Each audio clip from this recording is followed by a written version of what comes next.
কেউ ছুটতে পারে না। তুমি একজন অশ্বারোহী, তোমার মতো ঘোড়া কেউ হাঁকাতে পারে না। আলাওয়াল, তুমি তো ভালো করেই জানো মগদস্যুরা বারবার হানা দিয়ে আমার গরিব প্রজাদের অর্থকড়ি, সোনাদানা, ধন সম্পদ সব লুট করে নিয়ে যাচ্ছে। আমার বিশ্বাস আলাওয়াল, তুমিই পারবে মগদস্যুদের হাত থেকে আমার প্রজাদের রক্ষা করতে। আলাওয়াল, বলো তুমি পারবে?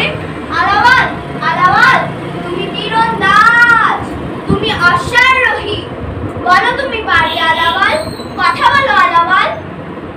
মহারাজ, আপনি আপনার আলাওয়ালের উপরে বিশ্বাস রাখতে পারেন।